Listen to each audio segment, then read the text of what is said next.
আমরা ভাগবতের সূচনা প্রারম্ভ সম্পর্কে কিছুটা আলোচনা কালকে আপনাদের দ্বারাই আপনারাই আমাকে দিয়ে করিয়ে নিয়েছেন। আপনারা আজকেও আমাকে আশীর্বাদ করবেন, আজকেও যেন আপনাদের চরণ ধূলি শিরে ধারণ করে যেন আমি ভাগবত আপনাদের শ্রবণ করাতে পারি। আমার কোনো যোগ্যতা নেই, আমি কালকেও বলেছি, আপনাদের চরণ ধূলি হচ্ছে আমার প্রকৃত সম্বল। আমার গৌর হরি এই ধরাধামে এসেছেন কলিহত জীবকে উদ্ধার করার জন্য। কলিহত জীবকে উদ্ধার করবেন কেন?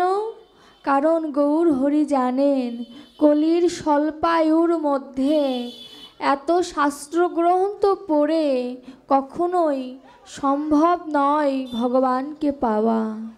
এর জন্য গোবিন্দ এবং রাধারানীর মিলিত তনু আমার গৌরাঙ্গ মহাপ্রভু নবদ্বীপে উদয় হলেন আমার মতো নরাধমকে উদ্ধার করার জন্য।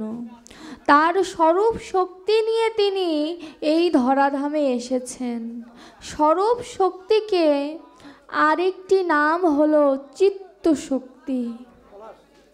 এই চিত্ত শক্তি ত্রিরূপাত্মিকা অর্থাৎ তিনটি ভাগে ভাগ করা।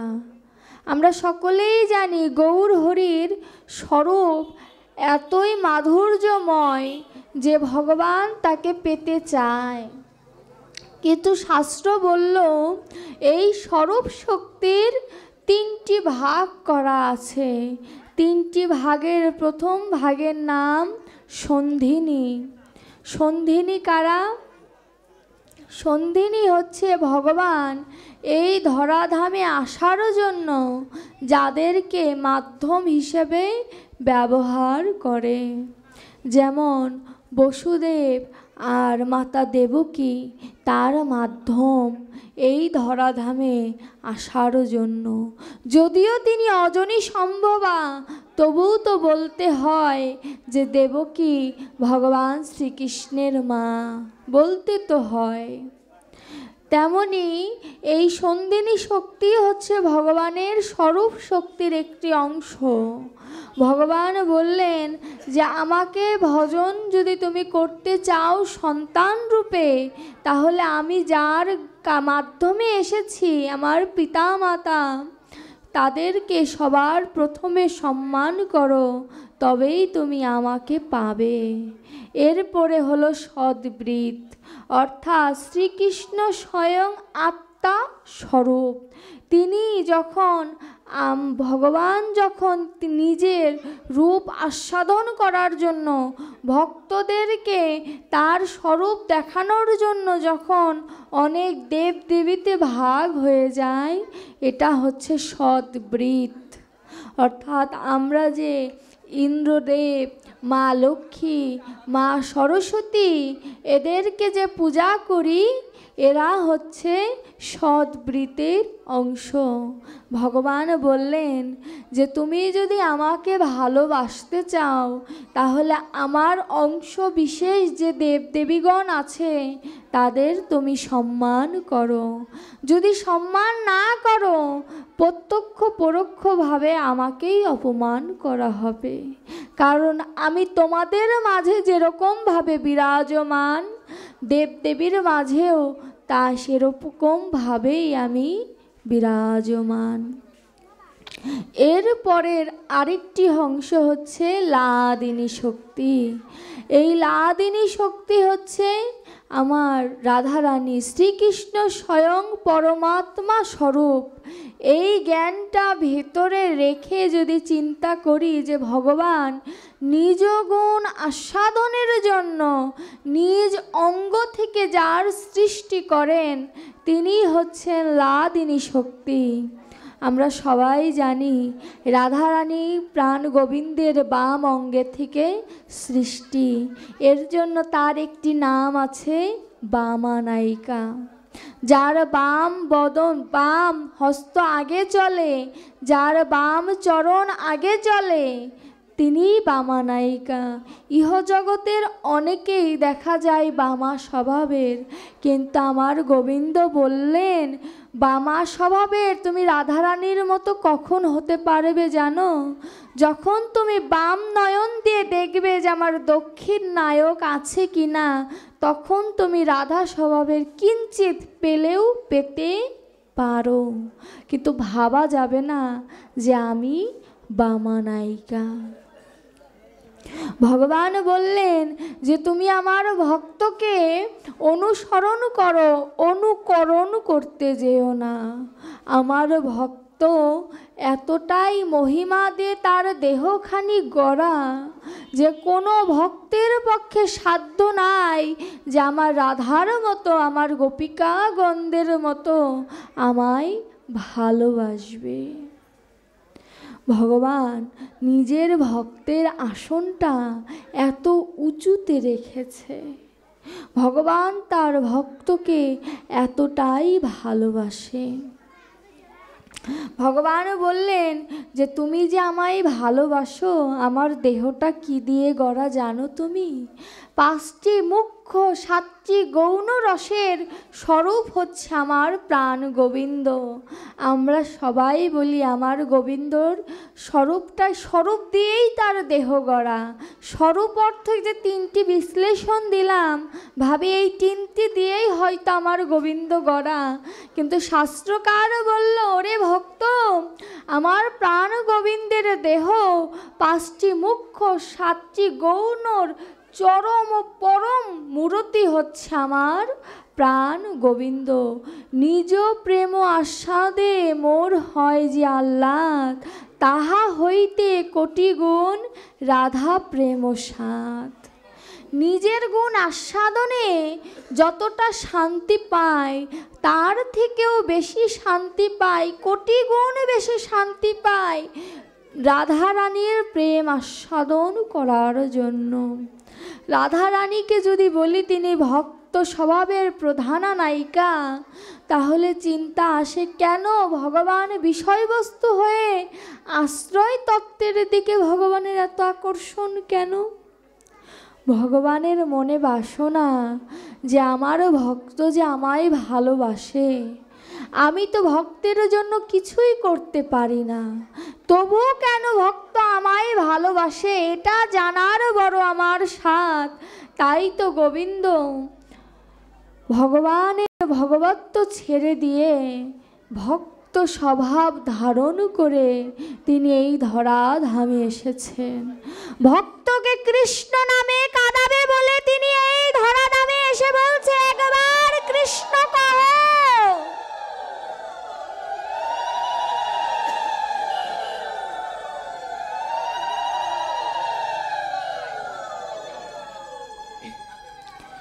পরম ব্রহ্মের বিরুদ্ধ ধর্মগুলি হচ্ছে তত্ত্বাববাহী, আর শ্রীকৃষ্ণের বিরুদ্ধ ধর্মগুলো হচ্ছে ঐশ্বর্য মাধুর্যবাহী, আর রাধারানীর প্রেমাশ্রিত বিরুদ্ধ ধর্মগুলি হচ্ছে রসাবগ্রাহী।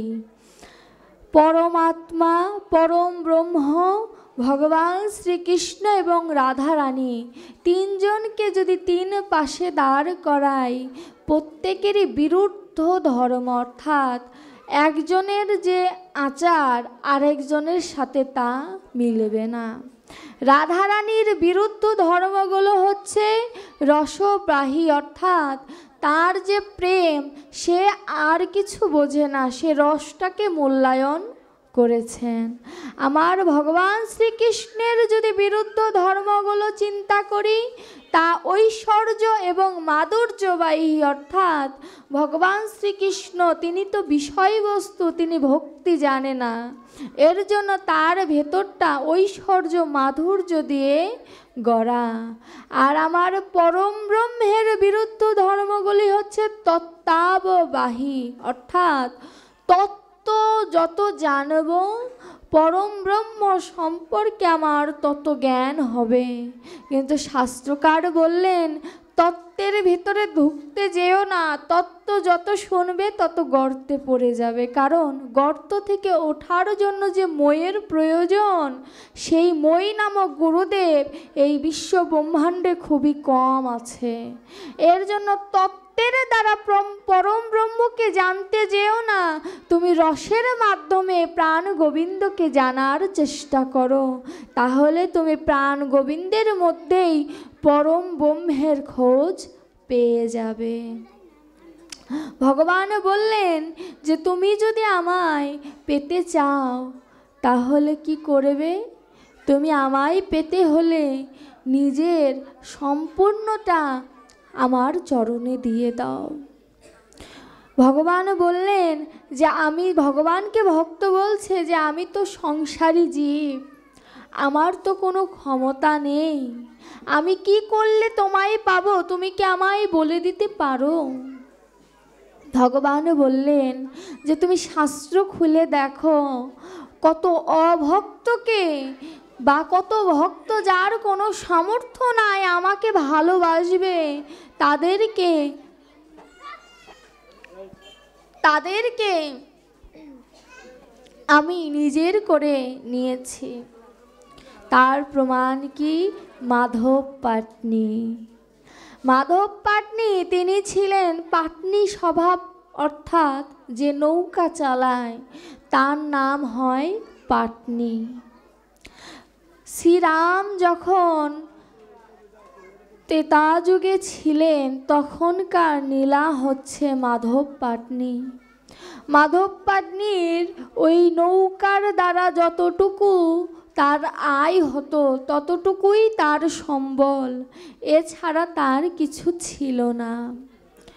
রামচন্দ্র যখন বনের তার পিতার কথা পালন করার জন্য যখন বনবাসে যাবেন, বনবাসে যাওয়ার সময় মাধব পাটনি যে গ্রামে থাকত সেই গ্রামটা অতিক্রম করতে হয়। এখন মাধব পাটনি চিন্তা করলেন যে ভগবান রামচন্দ্র আমার এই গ্রামের পাশ দিয়েই তো যাবে, হে নারায়ণ তুমি এমন কিছু করো যেন সীতা মাকে নিয়ে, লক্ষ্মণকে নিয়ে যেন রামচন্দ্র এই রাজ্যে একটি রাত কাটিয়ে যায়। যখন এই বাসনা করল, আমার নারায়ণ আর রামচন্দ্র তার অভিন্ন কিছু নয়।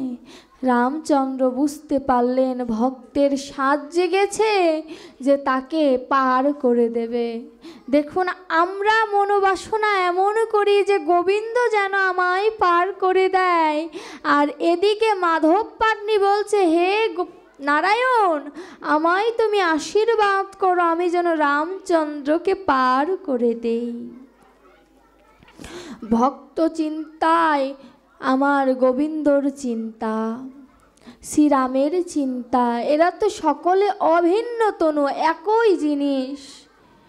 তখন আমার রামচন্দ্র যখন ওই রাজ্যে এলেন, আসতে আসতে অনেক রাত হয়ে গিয়েছে। সীতামাতা বললেন যে প্রভু আজ রাতটা এখানে বিশ্রাম নিয়ে আগামীকালকে আবার যাত্রা শুরু করব।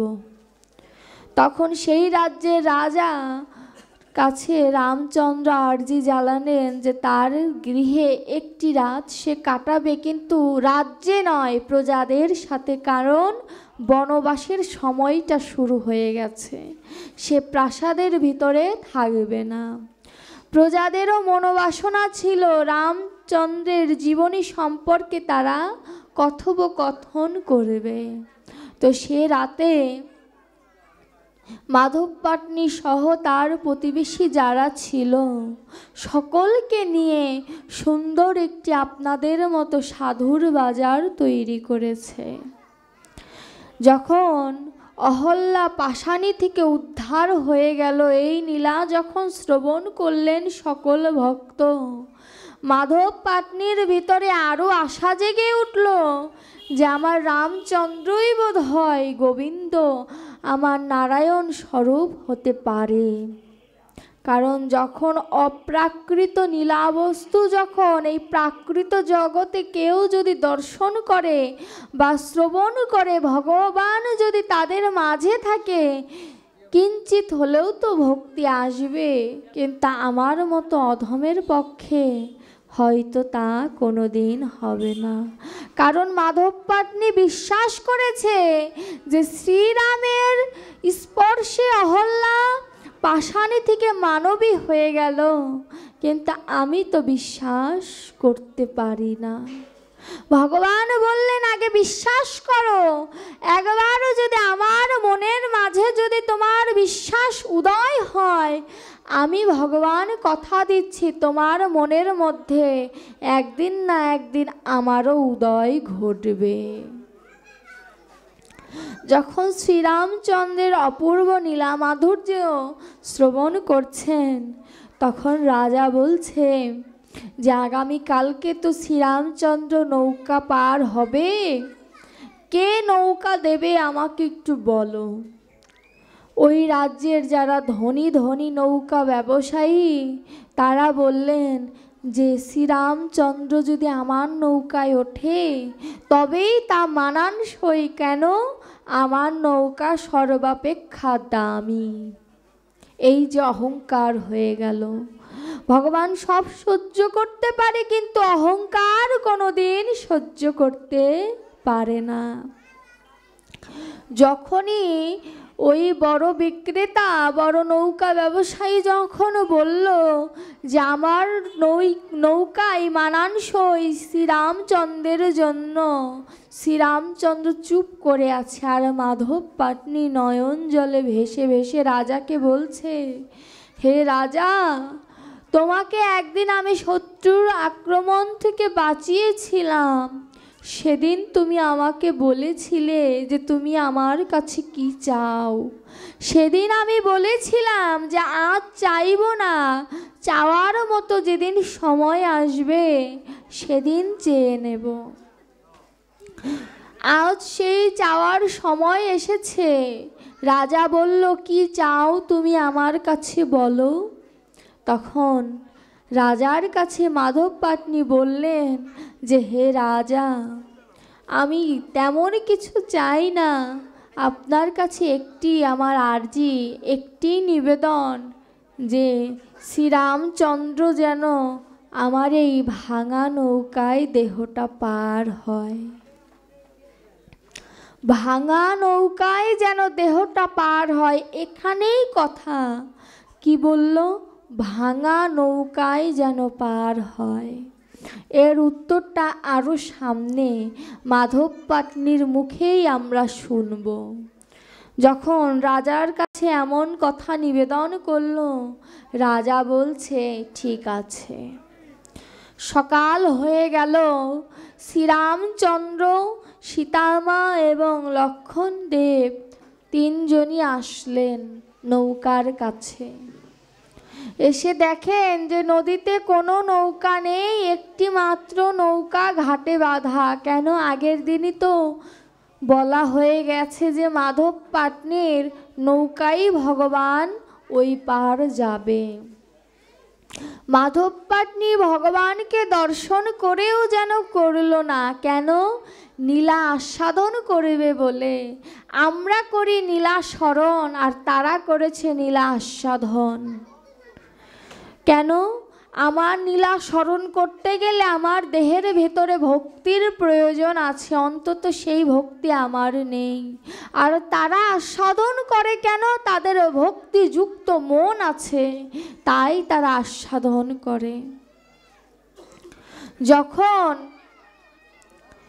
যখন তিনি রামকে না দেখেও দেখলেন না, তখন রাম বলছে, ও মাঝি, দয়া করে আমায় কি পার করে দেবেন? দেখুন নিবেদনটা কেমন, দয়া করে আমায় কি পার করে দেবেন। এ যেন জীবকে শিক্ষা দিল, যখন নৌকায় উঠবে তখন নিবেদনটা যেন আমার মতোই হয়, আচরণটা যেন আমার মতোই হয়। অন্য কারোর মতো যেন রুক্ষ ব্যবহার তোমার ভিতরে যেন উদয় না হয়। কারণ রুক্ষ ব্যবহার যখন তোমার ভিতরে আসবে তখন তোমার ভেতর থেকে আমি চলে যাব, থাকবে আমার। আমি বলি যদি আমি চলেই যদি যাবে তুমি, তাহলে আমার দেহটা অসার হয়ে যাবে। গোবিন্দ বলল আমি শক্তিটা চলে যাব, কিন্তু তোমার ভিতরে আমি যেহেতু তোমার পিতামহ, আমি যেহেতু সর্বে সর্বা, তোমার ভিতরে কিঞ্চিত আমি থাকব, কিন্তু আমি শব্দটা হারিয়ে যাব। এর জন্য কোনো দিন ভিতরে আমি উঁচু ও নিচু এই জ্ঞানটা যেন কোনো দিন না আসে। শ্রীরামচন্দ্র যখন এ কথা বললেন, ও মাঝি তুমি কি আমায় পার করে দিতে পারো, তখন মাঝি যেন শুনেও কথাটা শুনলেন না। লক্ষণদেব বলছে তুমি কি কানে শুনতে পাও না? স্বয়ং রামচন্দ্র এসেছে তোমার কাছে, তোমার নৌকায় পার হবে, তুমি কি শুনতে পাও না? মাধব পাটনি মনে মনে বলছে এখন যেমন শুনতে পাচ্ছি, আমি যখন এই মোহমায়ায় আবদ্ধ থাকি তখনও তো গোবিন্দ আমায় ডাকে, তখন কেন এই দেহটা শুনতে পায় না? এই দেহটা তখন কেন শুনতে পায় না? এই লজ্জায় আমি কিছু বলতে পারছি না। লক্ষণ তুমি আমার মনের ব্যথা বুঝবে না, মনের ব্যথা তুমি বুঝবে না লক্ষণ, কেন আমি চুপ করে আছি? তখন লক্ষণ দেবী যখন চিল্লিয়ে উঠেছে, তখন মাধব পাটনি বলছে পার আমি করে দেব, কিন্তু করি এনেছো তো, করি এনেছো তো? তখন রামচন্দ্র মৃদু হেসে মনে মনে বলছে সারা জীবন ভক্তের কাছ থেকে আমি করি নিয়ে গেলাম, আজ ভক্ত আমার কাছে করির হিসাব চাইছে। এজন্য রামচন্দ্র তো বুঝতে পেরেছে যে ভক্ত তাকে একদম কাছে পাবার জন্য এই লীলার রচনা করেছে। যখনই মাধব পাটনি বলেছে করি এনেছো তো, তখন আমার রামচন্দ্র বললেন আমি তো সব কিছু হারিয়ে ফেলেছি, আমার কাছে তো কোনো করি নাই, তুমি কি আমায় দয়া করে পার করে দেবে? মাধব পাটনির যেন ভিতরটা কেঁদে উঠেছে যে হে প্রভু, তুমি যখন এমন করে দয়া করে পার করে দেবে বলছো, কত ভক্ত তোমার কাছে এমন করে দয়া চায়, তুমি কি তাদের দয়া করো? যেন ভক্ত ভগবানকে শিক্ষা দিচ্ছে যে তুমি যখন পারে যে এই অধমের মতো যখন আচরণ করো, তখন আমাদের কতটা কষ্ট লাগে তুমি একবার অনুভব করে দেখো। যখন মাধব পাটনির ভেতরটা কান্নায় জর্জরিত হয়ে যাচ্ছে, সেই জল যেন বাহিরে আসছে না কেন? ভগবানকে বুঝতে দেওয়া যাবে না যে আমার ভিতরটা তার জন্য ছটফট করছে। যখন মাধব পাটনি বলল যে করি ছাড়া তো তোমায় পার করব না, পার করতাম, কালকে শুনলাম তোমার স্পর্শে পাষাণী মানবী হয়ে গেছে, আমার নৌকা যদি মানবীতে পরিণত হয়ে যায় তাহলে তখন আমার গতিটা কি হবে? ওটা নিয়েই তো আমার সংসার চলে। তখন রামচন্দ্র হেসে বলছে যে আমি কি করলে তুমি আমায় পার করে দেবে?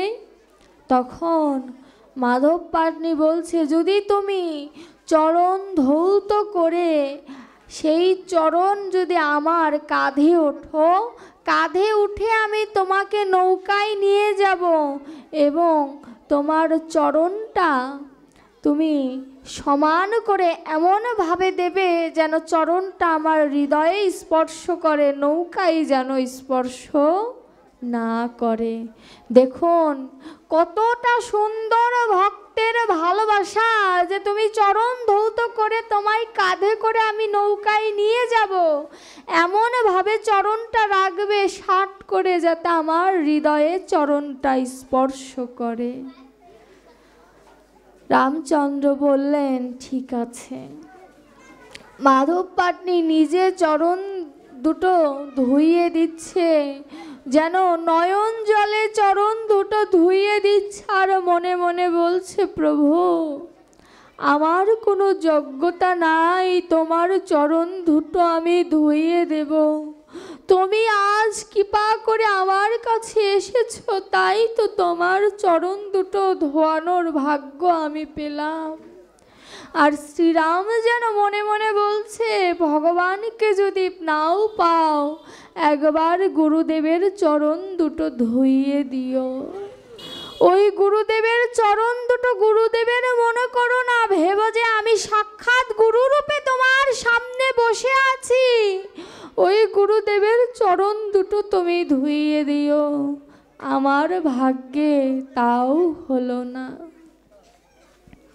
মাধব পাটনি কেঁদে কেঁদে যখন ভগবানের চরণ ধুইয়ে দিচ্ছে আর বলছে প্রভু এমন করে যদি সারা জীবন তোমার চরণ দুটো দর্শন করতে পারতাম, তবে আমার সার্থকতা আসতো, তবে আমি শান্তি পেতাম। প্রভু এ যেন ক্ষণিকের অমৃত আস্বাদন মাত্র, সারা জীবন যদি এই অমৃত আস্বাদন করতে পারতাম তবে আমার সার্থকতা হতো।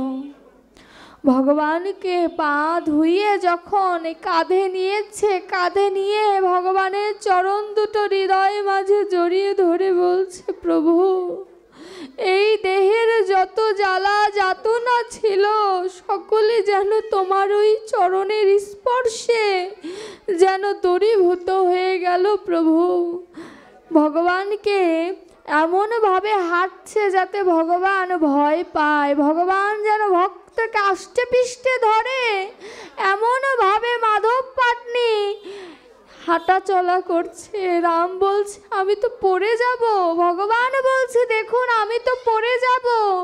মাধব পাটনি মনে মনে বলছে প্রভু এমন করে যখন আমায় মায়া দিয়ে নাচাও, তখন কি একবার হৃদয়ে আসে না যে এই অধমটাও পড়ে যাবে? একবার কি হৃদয়ে এই জ্ঞান আসে না প্রভু এই অধমের যে কোনো শক্তি নাই, এই অধমের কোনো আশ্রয় নাই, এই অধমও পড়ে যেতে পারে? এই চিন্তা তো তখন তোমার ভিতর আসে না প্রভু? শ্রীরামকে যখন নৌকায় বসালেন, বইটা যখন মাধব পাটনি হাতে নিয়েছে আর ভগবানের চরণ দুটো বক্ষে আছে, এ যেন অপূর্ব দৃশ্য।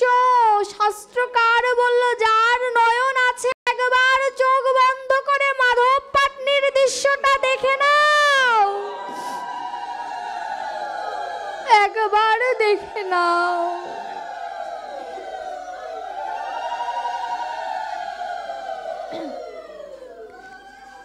যার নয়ন আছে, যার জ্ঞানের নয়ন ভক্তির নয়ন আছে, সে একবার দেখে নাও। মাধব পাটনি যখন মাঝ নৌকা বরাবর এসেছে, তখন শ্রীরামকে বলছে প্রভু তুমি যদি করি না দাও এই মাঝ নৌকায় তোমায় ফেলে দেব, তুমি আমায় করি দাও। শ্রীরাম বলছে যে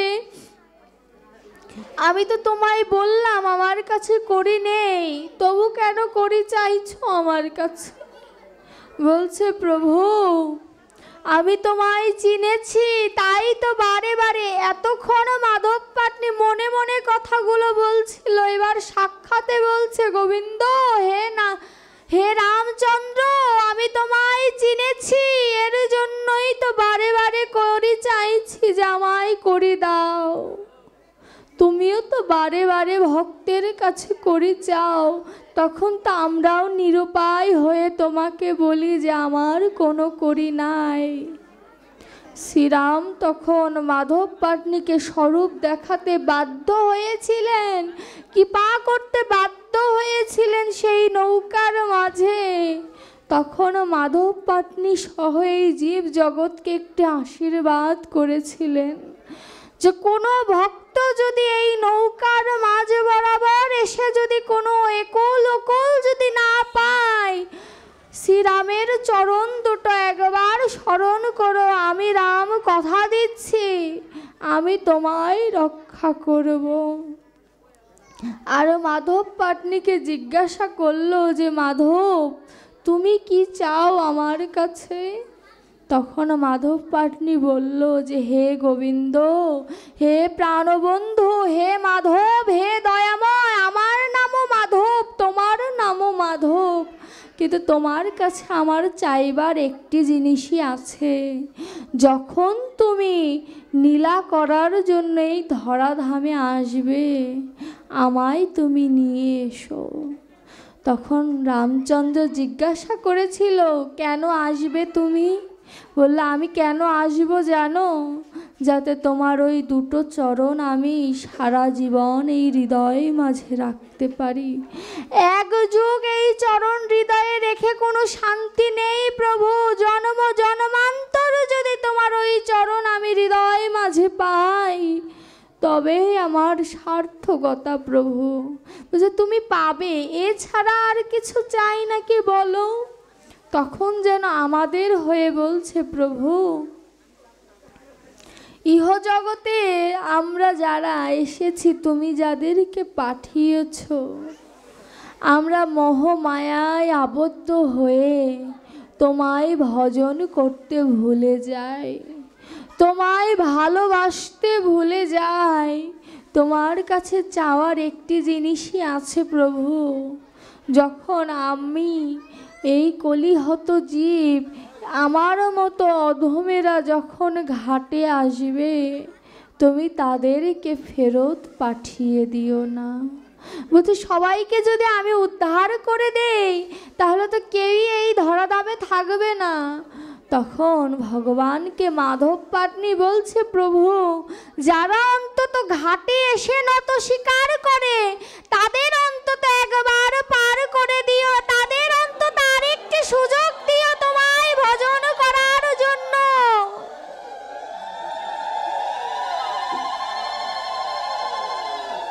দেখুন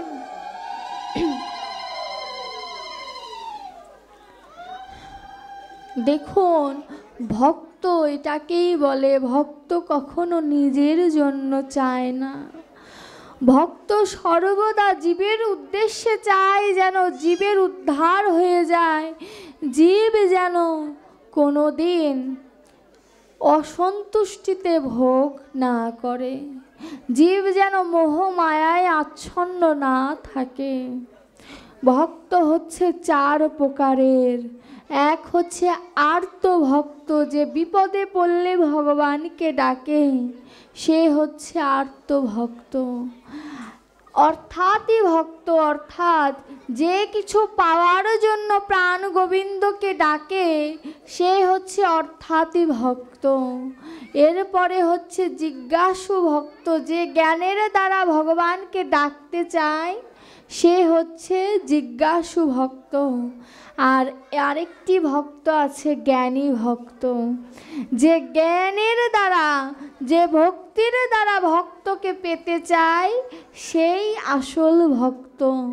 ভগবান বললেন এই চার প্রকারের ভক্তেরও ঊর্ধ্বে যে কিনা ভক্তি দ্বারা আমাকে সম্ভোগ রূপে লাভ করতে চায়, সে হচ্ছে সর্বাপেক্ষা ঊর্ধ্বে।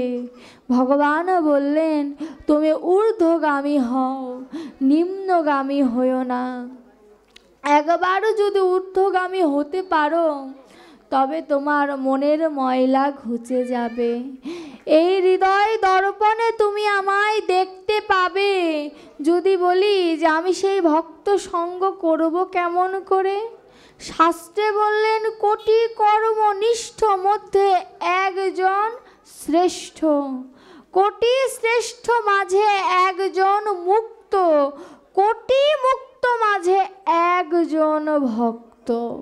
দেখুন প্রায় 3 কোটিরও উপরে চলে যায়, একজন ভক্তের সন্ধান করতে গেলে, তাহলে আমরা যে কথায় কথায় বলি সবাই ভক্ত, কেন বলি ওই 3 কোটির মধ্যে যে একজন ভক্ত মিলে কে বলতে পারে সেই ভক্ত এখানে বসে আছে?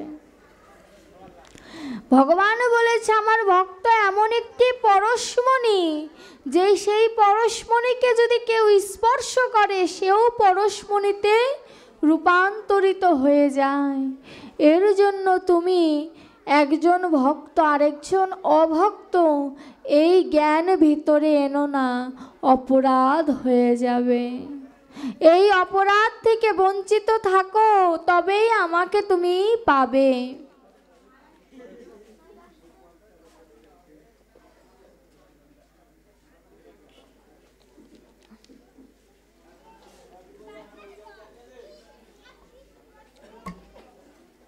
তুমি কি করতে পারো? নিত্যং সর্বগতং স্থানরলোচয়ং সনাতন। আত্মার ধ্রুব অস্তিত্বে তোমার বিশ্বাস রাখো।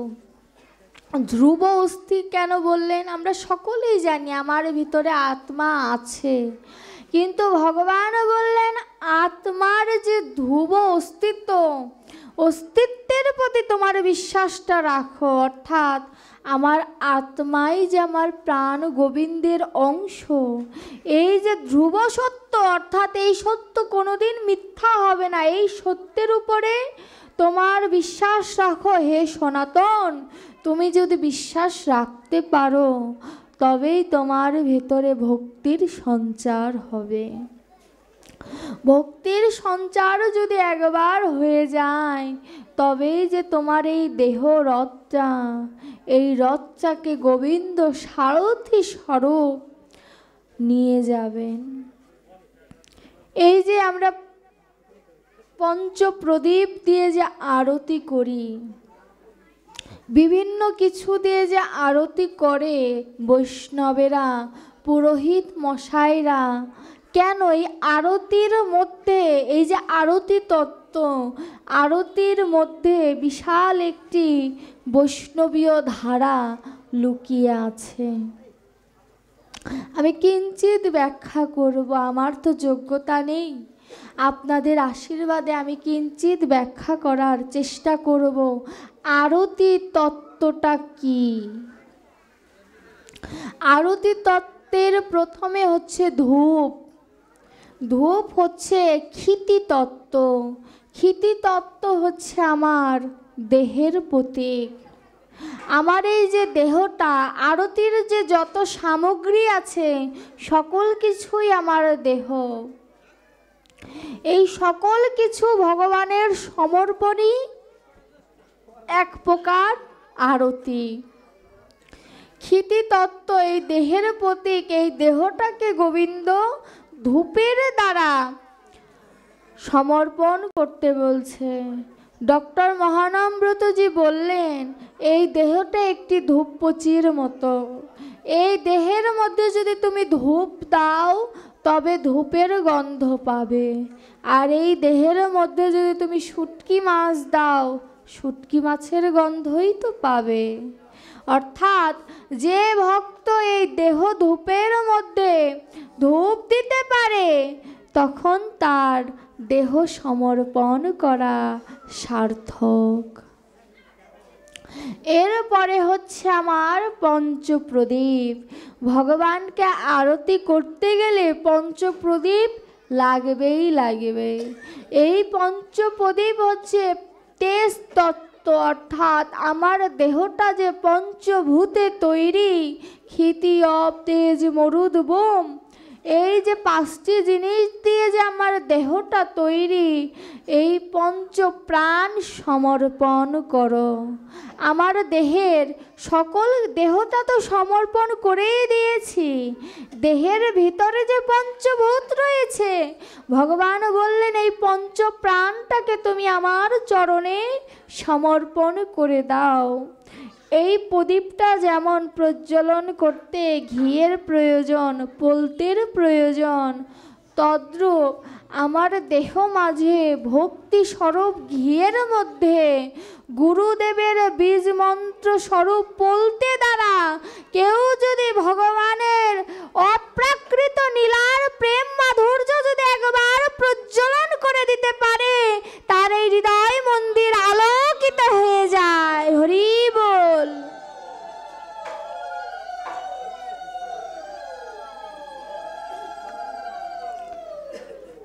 আমার মন তখন পবিত্র হয়ে যায়। এরপরে হচ্ছে কর্পূর দ্বীপ। কর্পূর দিয়েও ভগবানের আরতি করা হয়। কর্পূর দ্বীপ দিয়ে ভগবান কর্পূরের গন্ধ খুবই পছন্দ করেন।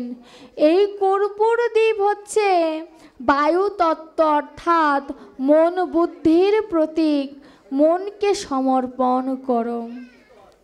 আমার এই দেহের মাঝে মন হচ্ছে রাজা, কিন্তু মন হচ্ছে ধৃতরাষ্ট্রের মতো।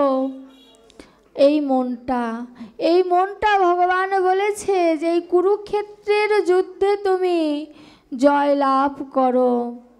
এই কুরুক্ষেত্রের যুদ্ধে যদি তুমি জয়লাভ করে মনটাকে সমর্পণ করতে পারো, তবে তোমার কর্পূর দ্বীপের সার্থকতা। ধৃতরাষ্ট্র কি জন্মান্ধ ছিলেন, আমার মনও তেমন অন্ধ। মন এমন একটি বিষয়বস্তু যে আমি এখানে বসে আছি, আমার মনটা ঢাকা চলে যেতে পারে, কিন্তু ভগবান বলছেন তোমার দেহটা যেখানে থাকুক, তোমার মনটা যেন সর্বদা বৃন্দাবনে সাধুর মাঝে থাকে। তুমি ঘরে থাকো, দুঃখ নাই, তোমার মনটা যেন বৃন্দাবনে থাকে। এই সাধুর বাজার নববৃন্দাবনে যেন তোমার মনটা থাকে। ভগবান ওই মনটাই চেয়েছে। কর্পূর দ্বীপ দ্বারা যখন ভগবানের আরতি করা হয়, তখন আমার দেহের মধ্যে যত দুর্গন্ধ আছে, যত মায়ার তাড়না আছে, কর্পূরের গন্ধে তা সুবাসিত হয়ে যায়। ভগবানের আগমনের উপযুক্ত স্থান তৈরি করে দেয় কর্পূর দ্বীপ। এরপরে হচ্ছে জল শঙ্খ। জল শঙ্খ হচ্ছে অর্পতত্ত্ব, অর্থাৎ স্নেহ প্রীতির প্রতীক। স্নেহ, দেখবেন আমরা যারা বড় তারা সচরাচর ছোটদের সাথে অনেক সময় খারাপ ব্যবহার করে ফেলি। বিশেষ করে 5 বছর পর্যন্ত যে শিশুগুলো আছে তাদেরকে ধমক দেওয়ার আগে বিবেচনা করতে হবে, কারণ তারা ভালো মন্দ বোঝে না। শাসনটা যেন সামঞ্জস্য পর্যায়ের থাকে, এমন কোনো শাসন করা যাবে না যাতে সেই শাসনের দ্বারা ওই সন্তানের ভিতরে আক্ষেপ জন্ম নেয়। আক্ষেপের দ্বারা সেই সন্তান যদি কিঞ্চিত পরিমাণ ভগবান কি যদি বোঝে, একবার যদি মন থেকে বলে দেয় যে গোবিন্দ তুমি এর বিচার করো, যদি বলে ফেলে, কোনো দিন এর ক্ষমা হবে না।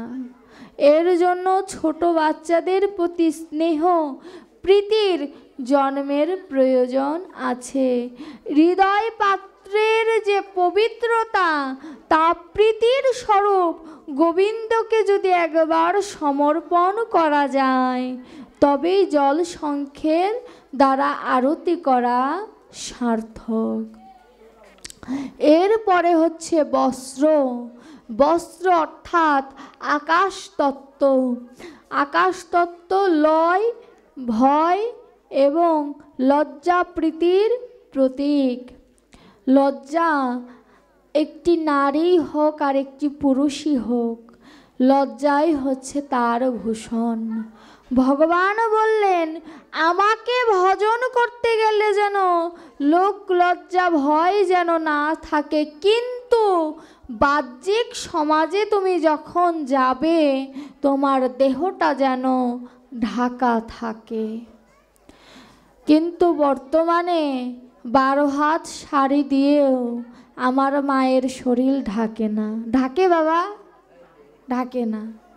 12 হাত শাড়ি দিয়েও মায়ের শরীর ঢাকে না। এখানে যারা বসে আছেন আমি তাদের উদ্দেশ্যে বলছি না, যারা আসেনি তাদের দশাটা কিছুটা এরকমই হবে। কারণ যাদের শরীর ঢাকে না তারা কোনোদিন এই সাধুর বৃন্দাবনেও আসে না, কারণ তারা থাকেই মায়ায় আচ্ছন্ন হয়ে। ভগবানও বললেন যে তুমি আমার কাছে লজ্জা ভয় এনো না, কিন্তু সংসার জগতে সতী প্রতিব্রতা থাকাই তোমার একমাত্র কর্তব্য, সেখানে যেন এর ত্রুটি না থাকে। সর্বত্রভাবে নিজেকে তুমি দান করে দাও, অর্থাৎ লোক লজ্জা ভয় এই তিনটি হচ্ছে মানব জীবনের সব থেকে মেন তিনটি খুঁটি। এই খুঁটিগুলোকে তুমি ভগবানের চরণে দান করে দাও। এরপরে হচ্ছে পুষ্প চন্দন। আমরা যখন পুষ্প অর্থাৎ ফুল যখন গোবিন্দের চরণে সমর্পণ করি, সাথে কি দেই? চন্দন। কেন? ভগবান চন্দন অনেক ভালোবাসেন। এই চন্দন, পুষ্প চন্দন হচ্ছে ভক্তি মাখা আত্মসমর্পণ। পুষ্পর সাথে যখন চন্দন দেই তখন ওই পুষ্পটা শুদ্ধ হয়ে যায়। তদ্রূপ স্নান করে যখন আমার দেহে আমি দাদর সঙ্গে যখন তিলক লাগাই তখন আমার দেহটাও পবিত্র হয়ে যায়। ভগবান বললেন পুষ্প চন্দনের সাথে যখন তোমার দেহ পুষ্পটা আমার চরণে দান করতে পারবে তখনই তোমার মানব জীবনের সার্থকতা। ভগবান বললেন যে আমি বাহ্যিক ফুল চাই না, আমি তোমার ভক্তি ফুলটা চাই। এই ভক্তি ফুলটা আমায় দান করো, দেখবে তোমার সকল বোঝা আমি আমার কাঁধে নিয়েছি। এরপরে হচ্ছে বিজন। বিজন অর্থাৎ পাখা। ভগবানকে আমরা পাখা দিয়ে বাতাস দেই, তাই না? বিজন অর্থ পাখা। পাখা হচ্ছে অহংকারের প্রতীক। যখন সকল কিছু আত্মসমর্পণ করে দিলাম, দেখবেন ইহজগতের অনেক ভক্ত চরিত্রে দেখা যায় ভগবানের সাথে তার দেখা হয়েছে। ভগবানকে সকল কিছু সমর্পণ করে দেওয়ার পরে হঠাৎ করে তার ভিতরে অহংকারের সৃষ্টি হয়ে যায়। আমার অর্জুন তার প্রমাণ। অর্জুনেরও তো অহংকার হয়েছিল একবার। বৃন্দাবনে তিনি যেতে চাননি, ভগবান তার রথের সারথি। এমন অনেক ভক্তের জীবনে অহংকার চলে এসেছে। ভগবান বলছে যে সকল কিছু সমর্পণ করার পরে অহংকারটা আমার ভিতরে স্মরণ করে দাও, আমার ভিতরে সমর্পণ করো এবং আমাকে স্মরণ করো, দেখবে তোমার অহংকার দূরীভূত হয়ে যাবে। ঈশ্বরে নিজেকে মিলিয়ে দাও। তখন যে আরতি করে সে বলছে যে হে প্রভু, আমি যেমন বাতাস দিয়ে তোমার সকল অশান্তি দূর করে দেওয়ার চেষ্টা করছি, তদ্রূপ তুমি আমায় ভক্তির বাতাসের দ্বারা এমন আশীর্বাদ করো যেন মৃত্যু পর্যন্ত আমি কৃষ্ণ নাম গাইতে পারি। হরি বল।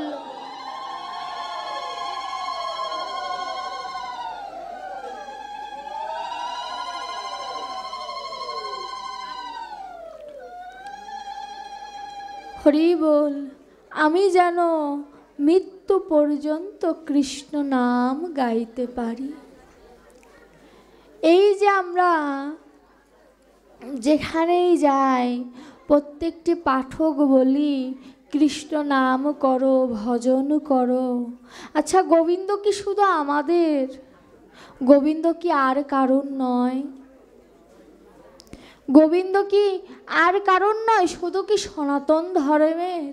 ভগবান বললেন আমি শুধু সনাতন ধর্মের নই, আমি সবার।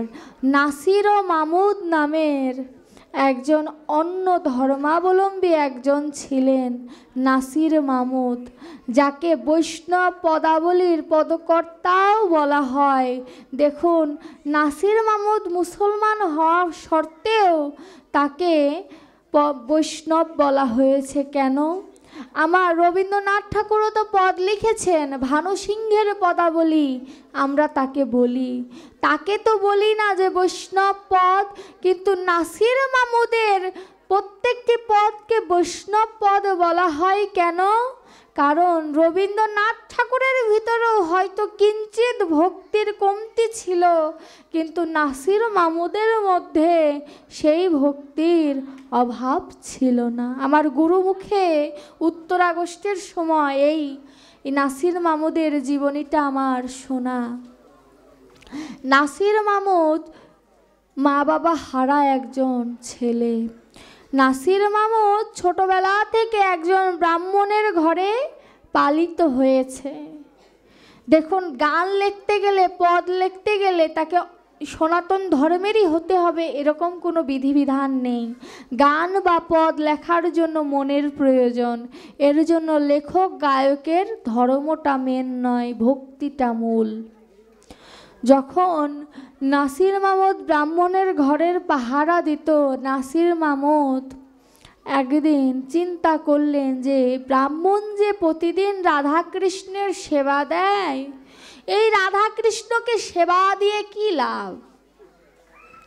আমার ব্রাহ্মণ তার মনের কথা বুঝতে পারেনি। ব্রাহ্মণ নিত্য সেবা দেয়, ব্রাহ্মণ অনেক বৈষ্ণব একজন মানুষ, গোবিন্দকে সেবা না দিয়ে কোনোদিন সে আহার করে না। যখন তিনি শুনতে পেলেন যে তার এক আত্মীয় অনেক অসুস্থ, তাকে সেখানে যেতে হবে, তখন ব্রাহ্মণ নাসির মামুদকে বলল যে আমি আগামীকালকে সকালে এসে রাধা গোবিন্দের জাগরণ দেব, একটা রাত তুমি একটু আমার রাধা গোবিন্দকে দেখে রেখো, কেউ যেন মন্দিরে না ঢোকে, মন্দির থেকে যেন কেউ বাহিরে না আসে, মন্দিরটার পাহারাদার তুমি হবে। বৃন্দাবনেরই তো একটি মন্দির। নাসির মামুদ চিন্তা করলেন এ তো সহজই ব্যাপার। নাসির মামুদ জানে না মন্দিরের ভিতরে কেমন ভগবান থাকে, কারণ সে তো সনাতন ধর্মের নয়, না জানারই কথা। নাসির মামুদ চিন্তা করছেন যে সারা রাত জাগবো, সময় কাটবে কেমন করে। রাত যত গভীর হয়, নাসির মামুদের ভিতরে বারে বারে প্রশ্ন আসে, কে এই মন্দিরে থাকে যাকে ব্রাহ্মণ পাহারা দিতে বললেন? দেখুন, পুরো বিশ্ব ব্রহ্মাণ্ডের যে পাহারা দেয় যে গোবিন্দ, তাকে কিনা একজন সামান্য মানুষ পাহারা দিয়ে রাখছে যাতে মন্দির থেকে বের না হয়। ভগবান কৃপা করবে বলেই তো নাসির মামুদকে ব্রাহ্মণ এই বেশে রেখে গেছেন। ভগবানেরই সকল কিছু লীলা। নাসির মামুদ দেখতে পেলেন হঠাৎ করে মন্দিরটা আলোকিত হয়ে গেল। কি ব্যাপার? মন্দির কেন আলোকিত হয়ে গেল? ভগবান যেন প্রকট হয়েছেন, রাধাকৃষ্ণ যেন প্রকট হয়েছেন, রাসলীলা করবে বলে দিব্য জ্যোতিতে মন্দিরটা যেন ভরপুর হয়ে গেছে, কোথাও যেন অন্ধকার নেই। হঠাৎ করে দরজা খুলে গেল। দেখুন, ভজন নেই, তারপরও নাসির মামুদ কেন রাধা গোবিন্দকে দেখতে পেলেন? একটি কারণে, কে থাকে ওই মন্দিরে? যাকে আমার ব্রাহ্মণ এত সেবা দেয়, যাকে পাহারা দিতে বলল, কে থাকে? কোনোদিন প্রশ্ন করেছি যে ওই মন্দিরে কে থাকে যাকে ব্রাহ্মণ বা বৈষ্ণব সেবা দেয়? সেবা দিয়ে লাভটা কি কোনোদিন জিজ্ঞাসা করেছি এই হৃদয়টাকে? এই জিজ্ঞাসাটা যদি থাকতো, কে বলতে পারে নাসির মামুদের মতো গোবিন্দ আমার সামনেও আসতে পারত। তো এই চিন্তাধারাই তো আমার ভিতরে এলো না। নাসির মামুদ যখন দরজাটা খুলে গেল। নাসির মামুদ মন্দিরের দিকে অগ্রসর হলেন। দেখেন এক যুবক আর এক যুবতী দাঁড়িয়ে আছে। অপূর্ব তাদের সৌন্দর্য, যেন সৌন্দর্যের থেকে যেন চোখ ফেরানো যায় না, এত সুন্দর তাদের বদন।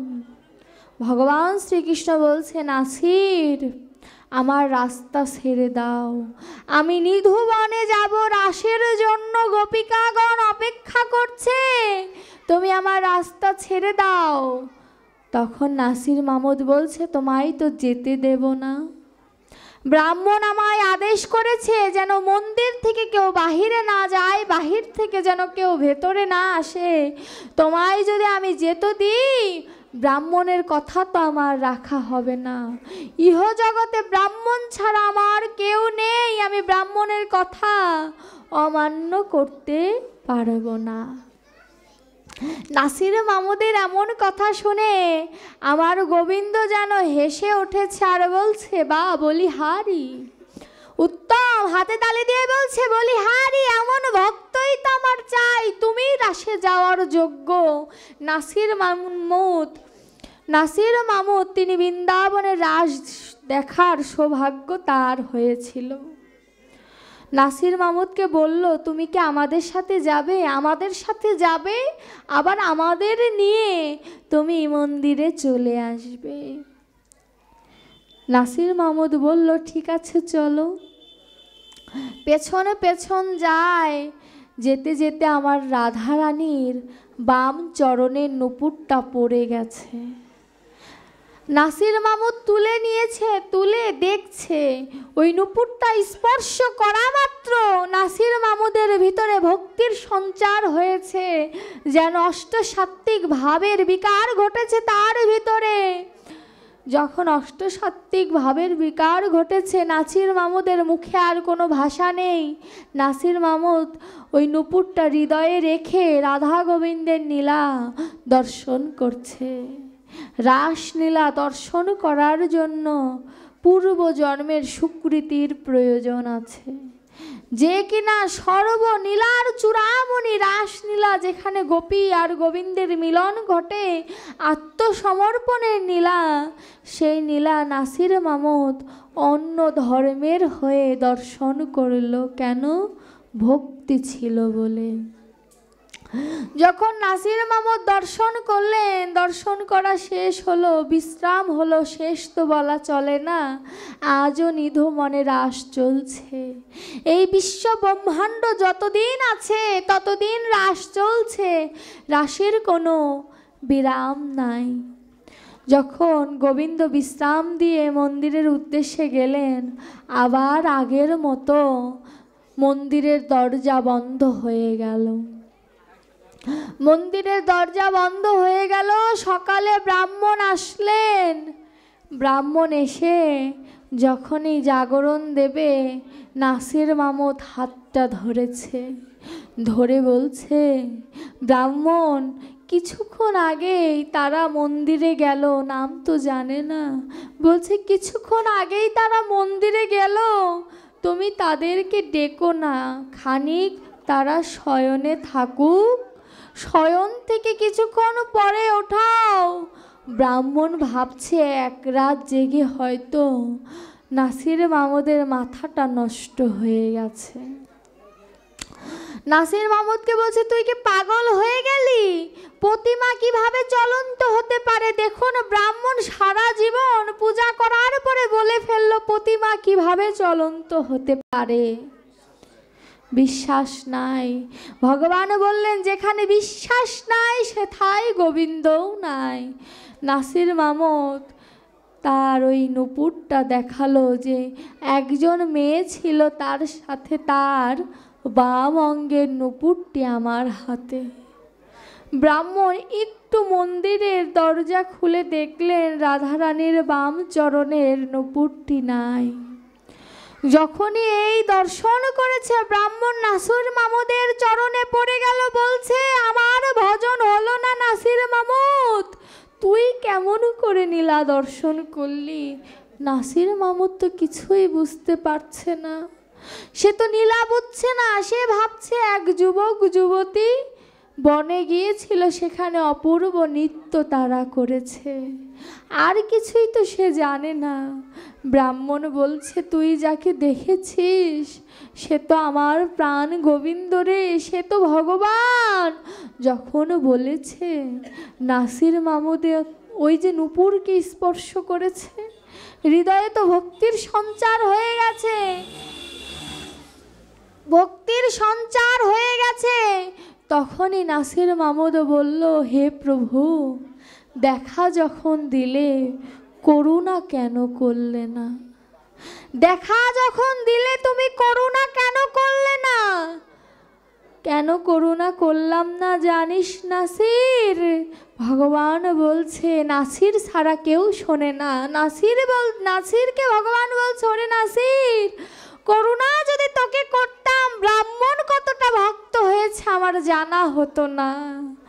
জীব জগৎকে বলছে, ওরে ভক্ত, আমি তোর ঐশ্বর্য চাই না, আমি তোর প্রাচুর্য চাই না, আমি তোর ওই রাজভোগ চাই না, আমি চাই তোর ভালোবাসা, আমি চাই তোর বিশ্বাস। ওই বিশ্বাস দিয়ে যদি একবার আমায় সেবা করতে পারিস, আমি গোবিন্দ কি আর দূরে থাকতে পারি? আমি গোবিন্দ তো তোর ওই বিশ্বাসের কারণেই তোর কাছে বারে বারে ছুটে যাই, তুই কেন আমায় বিশ্বাস করিস না? নাসির মামুদ যেন ব্রাহ্মণকে জড়িয়ে ধরে বলছে যে আমার জন্মটা বৃথা হয়নি, আমি মন্দিরে ছিলাম বলে আমি রাধা গোবিন্দকে দর্শন করতে পেরেছি। দেখুন, গোবিন্দ শুধু সনাতন ধর্মের নয়, গোবিন্দ বললেন যে আমায় ভালোবাসবে আমি তার জন্য। কিন্তু দুঃখের বিষয় কি জানেন?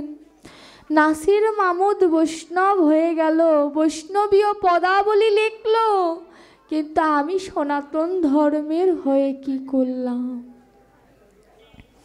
আমি সনাতন ধর্মের হয়ে কি করলাম? আমার তো কোনো ভজন নেই।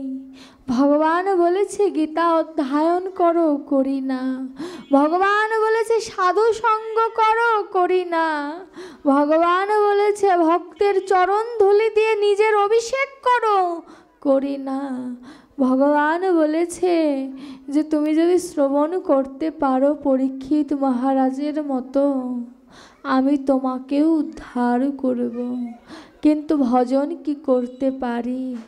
ভজন কি হয়? ভজন করার জন্য দেহটা গোবিন্দ আমায় দিয়েছে বটে, কিন্তু ভজন তো আমার হলো না। হে গোবিন্দ, হে প্রাণবন্ধু, হে দয়াময়, তুমি আমাকে ভবে পাঠিয়েছিলে ভজন করার জন্য, গুরুদেবের আশ্রয়ে ভক্তির পথ খুঁজে নেওয়ার জন্য তুমি আমায় পাঠিয়েছিলে প্রভু। কিন্তু ভজন তো দূরের কথা, গুরুদেব যে আমায় কানে কানে মন্ত্র দিয়ে গেল, সেই মন্ত্রটাই তো আমার জপ করা হলো না। দীক্ষা মন্ত্র যে গোবিন্দের, যে দীক্ষা মন্ত্র গুরুদেব যে আমার গৃহে এসে আমার কানে দিয়ে গেল, সেটা তো আমার জপ করার কথা ছিল, কিন্তু সেই জপটা আমার হলো না। জপটা হবে কেমন করে? ইচ্ছা শক্তিটার প্রয়োজন, ইচ্ছা শক্তিটাই তো আমার ভিতরে উদয় হলো না। ভগবান বলছেন, এই হৃদয় মাঝে তুমি যদি দীক্ষা মন্ত্র জপ করে যদি একবার আমার আরতি করতে পারো, আমি গোবিন্দ কোনোদিন তোমার কাছ থেকে দূরে থাকতে পারবো না। কেন জানো? কারণ দীক্ষা মন্ত্রের এতটা শক্তি, এ যদি কেউ একবার যদি হৃদয় মন্দিরে যদি একবার জপ করতে পারে, ভগবান আর দূরে থাকতে পারে না। ভগবান ওই মন্ত্রের কাছে বশীভূত হয়ে যায়। দেখবেন একটি সন্তানকে যদি আপনি নিজের আয়ত্তে আনতে চান, সে যেটা পছন্দ করে সেটা দিলে ওই সন্তানটা খুশি হয়। তদ্রূপ ওই দীক্ষা মন্ত্রটা ভগবান এতটাই তার প্রিয় মন্ত্র যে ভগবানকে যদি কেউ ওই মন্ত্র দ্বারা বশীভূত করে নিজের হৃদয় মাঝে যদি একবার বসাতে পারে, গোবিন্দ তার পূজা গ্রহণ করে।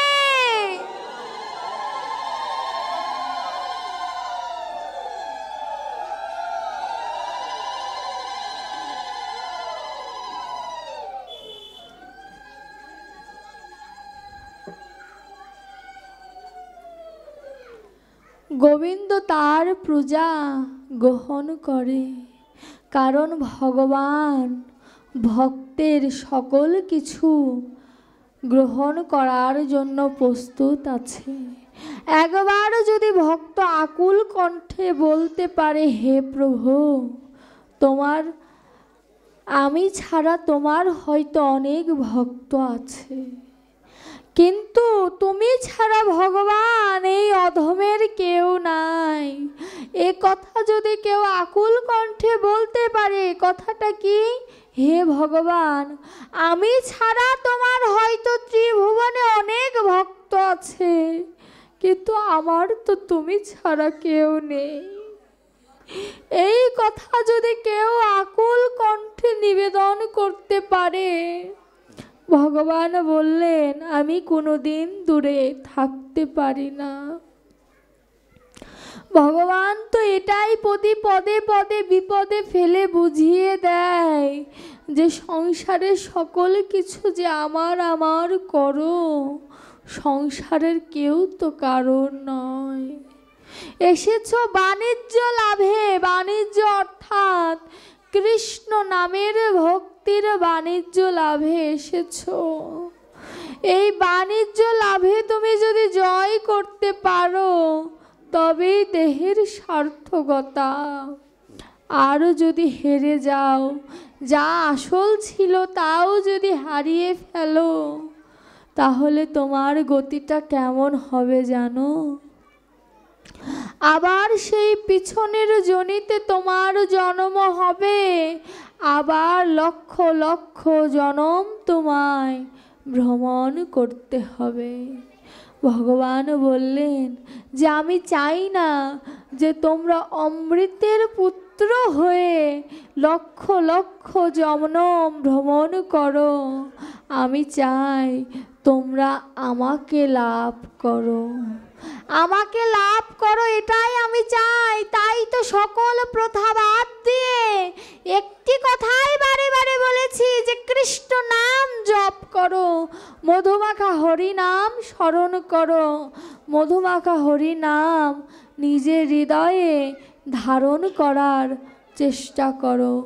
একবার যদি ধারণ হয়ে যায় তবে দেখবে এই হৃদয়ের ভিতরে অপ্রাকৃত শান্তি তুমি পাবে। নববিধা ভক্তির প্রথমটি হচ্ছে শ্রবণ।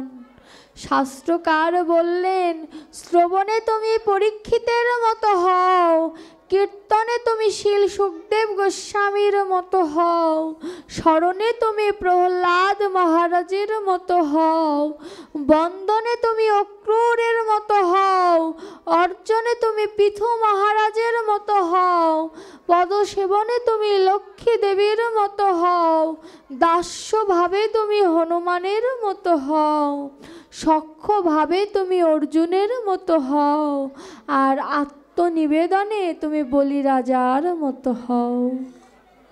যদি এই নববিধা ভক্তির যে 9টি পথ, একটি পথেও যদি তুমি গোবিন্দকে ডাকার মতো ডাকতে পারো, গোবিন্দ বলছে আমি সে ভক্তকে সাধু সাধু বলে গ্রহণ করব।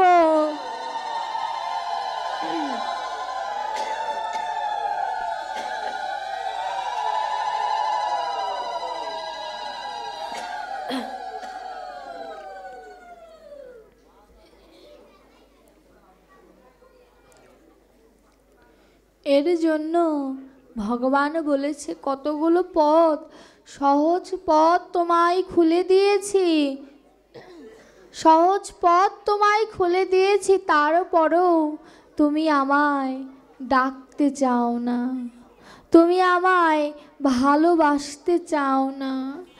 আর কি করব তোমার জন্য বলতে পারো? ভগবান বলছে, ভগবানকে ভক্ত বলছে যে আমি যে আমার এই হৃদয়ের শান্তিটা পাবো কেমন করে? তিনি ধর্মীয় উপাখ্যানের দিকে আঙুল তুলে দেখিয়ে দিলেন, লালাবাবু জগৎ শেঠের লীলাটা দর্শন করো। লালাবাবু কে ছিলেন? লালাবাবু এক রাজার ছেলে ছিলেন। লালাবাবুর বাবার এত অর্থ সম্পদ ছিল যে সে যদি তা গরিবদের দান করে দেয় তবু তা শেষ হবে না। তা এক গরিব ব্রাহ্মণ লালাবাবুর গৃহে ভিক্ষা চাইতে আসলে লালাবাবু তাকে 1000 টাকা দান করে দেয়। তখনকার যুগে 1000 টাকার মূল্য অনেক। তো লালাবাবুর পিতা যখন জানতে পারেন যে তিনি এক গরিবকে 1000 টাকা দান করেছেন, তখন তার পিতা তাকে অপমান করে যে আগে টাকা উপার্জন করতে শেখো, তারপরে দান করো। এ কথাটা যখন বলে, রাজার দুলাল তো রাজসিক রক্ত গায়ে বইছে, বাড়ির থেকে বের হয়ে আসলেন। বাড়ির থেকে বের হয়ে আসার পরে মুর্শিদাবাদ জেলা ছেড়ে বর্ধমান জেলায় আসলেন। 20 টাকা বেতনের চাকরিতে ঢুকলেন। 20 টাকায় চাকরিতে ঢুকলেন, বিবাহ বন্ধনে আবদ্ধ হলেন, ছেলের নাম দিলেন নারায়ণ। দেখুন, যে ভক্ত স্বভাবের হয় দেখবেন তার পারিবারিক নামগুলো শুনলেও বোঝা যায় যে এই ফ্যামিলির ভিতরে কিঞ্চিত হলেও ভক্তি আছে। তো একদিন এই লালাবাবু কি করেছেন, এক রাস্তা দিয়ে হেঁটে যাচ্ছেন, সে জায়গায় এক ধোপা কাপড় কাচ্ছে। এক ধোপা কাপড় কাচ্ছে। তখনকার সময়ে খাড় যে জিনিস দিয়ে কাপড় কাচতো তারা তো নিজেরাই তৈরি করত। তো বলতো ওইটা আগুনের দ্বারা একটি আকার দেওয়ার হতো। তো তখন লালাবাবু ওই রাস্তা দিয়ে যাচ্ছে, আর ওই ধোপা তার বাবাকে বলছে, বর্ষণায় আগুন দাও, বর্ষণায় আগুন দাও। আর লালাবাবু যেদিক দিয়ে যাচ্ছে তিনি কি শুনলেন? বাসনায় আগুন দাও, বাসনায় আগুন দাও, বাসনায় আগুন দাও। যখন লালাবাবু এ কথা শুনেছেন, তৎক্ষণাৎ সেই যুবতীর কাছে যে বলছে, মা তুমি কি বললে? বলছে আমি তো কিছু বলিনি, আমি আমার বাবাকে বলেছি, আপনাকে তো কিছু বলিনি। বলছে আমি যেন শুনলাম যে আমায় কেউ বলছে বাসনায় আগুন দাও। বলছে আমি কিছু বলিনি তো। তখন বুঝতে পারলেন লালাবাবু ভাবছেন যে কথাটা হয়তো সে ভুল শুনেছে, কিন্তু কথাটা তো সত্য। হয়তো তিনি ভুল শুনেছেন কিন্তু কথাটা সত্য। বাসনায় আগুন দাও, যেন কলিহত জীবকে ভগবান বলছে বাসনায় আগুন দাও। লালাবাবু ঘরে যেয়ে যখন শয়ন গৃহে শুয়ে আছে চিন্তা করছেন যে এই বাসনায় আমিত্ব হয়ে, এই বাসনার দ্বারা নিজেকে জর্জরিত করে ফেললাম। কখনো তো চিন্তা করলাম না যে গোবিন্দের কাছে যাব কেমন করে, গোবিন্দকে পাবো কেমন করে, এই চিন্তা তো কোনোদিন করলাম না। দেখুন ছোটবেলার থেকে আবেগ ছিল বলে রাজ্য সুখ সে ত্যাগ করেছে। পিতা শুধু একটি কথা বলেছিল, আগে উপার্জন করো, তারপরে গরিবকে দান করো। একটি কথাই চলে এসেছে, কই এই বসনায় আগুন দাও, বাসনায় আগুন দাও, এ কথাটা যখন হৃদয়ে আসলো, সকল কিছু ত্যাগ করে তো গোবিন্দের কাছে যাব, এমন চৈতন্যের উদয় তো আমার ভিতরে হলো না। এ কথা ভেবে ভেবে লালাবাবু কাঁদছে আর বলছে, হে গোবিন্দ, হে দয়াময়, তুমি কি আমায় কৃপা করবে না? চৈতন্য শক্তির উদয় যেহেতু ঘটাতে চাচ্ছ আমার মধ্যে, একবার তুমি দয়া করে আমায় বলে দাও আমার কি করণীয়। আমি যে হিতাহিত জ্ঞান হারিয়ে ফেলেছি, আমায় একবার বলে দাও আমি কি করব প্রভু। এ কথা বলে যখন আকুল কণ্ঠে কান্না করছে, গোবিন্দ যেন নিজে এসে লালাবাবুকে বলছে, তুমি ভজনে বের হয়ে পড়ো, তোমার জন্য আর সংসার নয়, তুমি ভজনে বের হয়ে পড়ো। লালাবাবু সকল কিছু ত্যাগ করে ভজনে বের হয়ে গেলেন।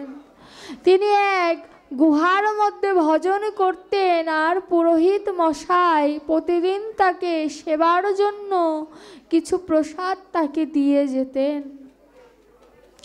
এমন করতে অনেক দিন যেতে যেতে একদিন পুরোহিত মশাইয়ের আর মনে নেই, স্বয়ং গোবিন্দ এসে লালাবাবুকে প্রসাদ দিয়ে গেল পুরোহিত মশাইয়ের রূপ নিয়ে।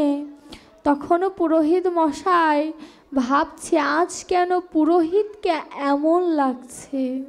প্রতিদিন তো পুরোহিতের বদন দেখি, কিন্তু আজ যেন মনে হচ্ছে পুরোহিত নয়, যেন ছদ্মবেশ ধরে এসেছে। প্রচুর খিদে ছিল তো, কথা আর বলেনি, সেবায় বসে পড়েছে।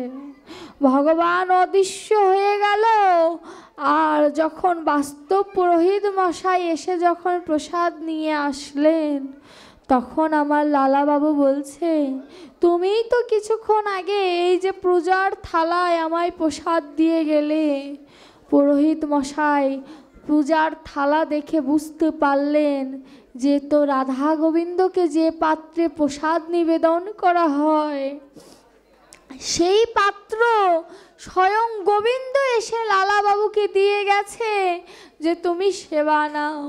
পুরোহিত মশাই আকুল কণ্ঠে কেঁদে বলছে, হে প্রভু, হে দয়াময়, স্বর্ণ অক্ষরে লেখা থাকবে শাস্ত্র গ্রন্থে যে কোনো ভক্ত যদি তার সকল কিছু ত্যাগ করে তোমার কাছে আছে, তুমিও সকল কিছু ত্যাগ করে বৈকুণ্ঠের সুখ ত্যাগ করে তুমি সেই ভক্তের গৃহ মাঝে চলে যাও, তুমি সেই ভক্তের হৃদয় মাঝে চলে যাও।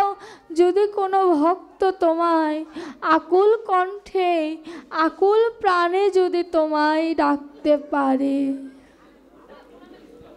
সকল কিছুর মূলে একটি কথা যে আমায় আকুল হয়ে ডাকো, আমায় আকুল হয়ে নিবেদন করো, তোমার কাছে আমি আর কিছু চাই না। হে গোবিন্দ, তোমায় তো আকুল হয়ে ডাকতে পারলাম না প্রভু, নয়ন জলে ভেসে তো একবার কৃষ্ণ বলে কাঁদতে পারলাম না, একবার বলতে পারলাম না এই আমার আমৃত্যু ছেড়ে কবে তোমার ওই চরণটাকে আশ্রয় নেব, তোমার ওই চরণের যে অমৃত, সেই অমৃত সুধা কবে পান করব, এমন কামনা তো হৃদয়ে আসলো না। কত কামনায় আমি কত কিছু চাই, কত সুখ বৈভব কত কিছু চাই, কিন্তু কখনো তো তোমার চরণ পাবার কামনা আমার হৃদয়ে মাঝে আসলো না। কখনো তো আকুল কণ্ঠে কেঁদে বলতে পারলাম না, হে গোবিন্দ, তোমার ওই চরণ দুটো আমি কবে পাবো? একবার তোমার ওই চরণ দুটো দ্বারা আমার এই হৃদয়টাকে স্পর্শ করো প্রভু, আমার দেহের তিতাব জ্বালা দূর করো হে প্রাণবন্ধু। এই নয়নে জীবনে তো কোনোদিন জল পরিবেশিত হলো না। কত মোহমায়ার বশে কত কেঁদেছি, প্রিয় মানুষ হারানোর বেদনায় আমরা কত কাঁদি। কিন্তু গোবিন্দের চেয়ে তো প্রিয় এই ত্রিভুবনে কেউ নেই, তার জন্য কতটুকু কেঁদেছি। আর কথা কথা বলার মতো কত সময় আছে। বইটা খুলে গীতার শ্লোকগুলো কতবার পড়েছি।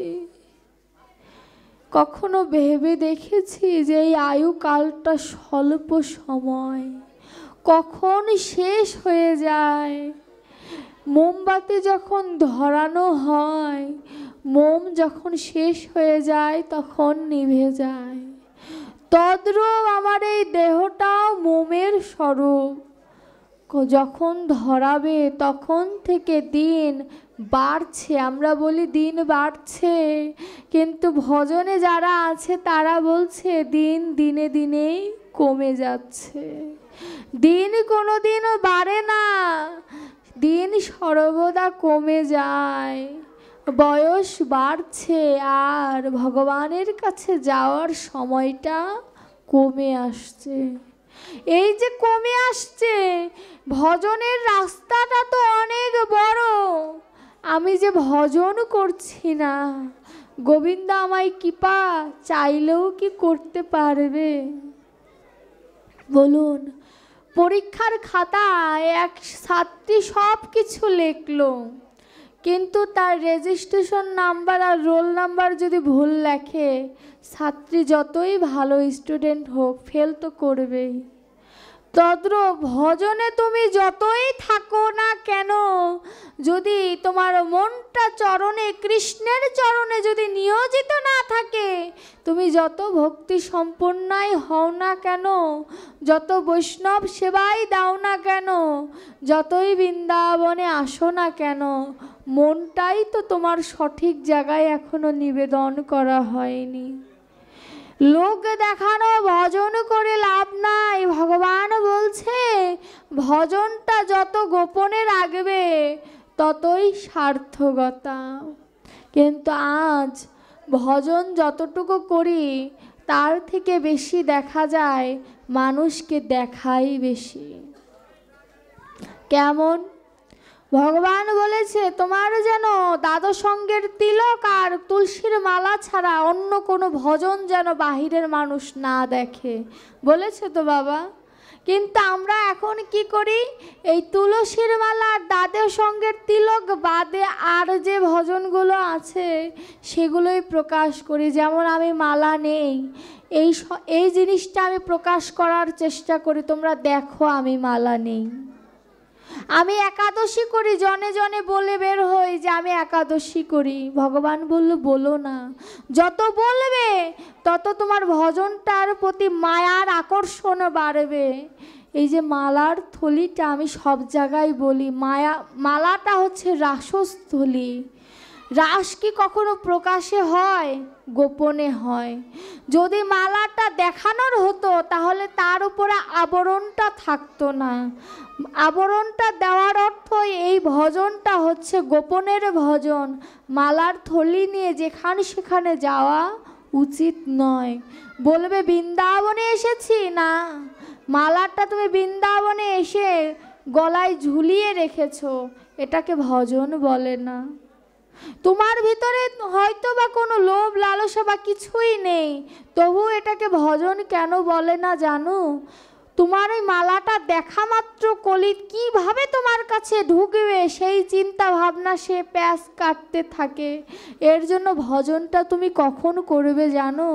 আমার গোবিন্দকে সামনে রেখে। কারণ আমার গোবিন্দ সামনে থাকলে কলির ক্ষমতা নেই তোমার ভেতরে ঢুকবে। এর জন্য তুমি এই ভজনটা যখন করবে, মালার ভজনটা যখন করবে, তখন শুদ্ধতার প্রয়োজন আছে। এর জন্য শুদ্ধ জায়গায় বসে ভজন করতে হবে। আর একটি কথা, একসাথে দুই ইন্দ্রিয় কোনোদিন কাজ করতে পারে না। আমি শ্রবণ করছি ভাগবতের কথা, হাতে মালা জপ করছি, এটাকে শ্রবণ করা বলে না। একসাথে কলিযুগে দুটি ইন্দ্রিয় কাজ করা সম্ভব নয়।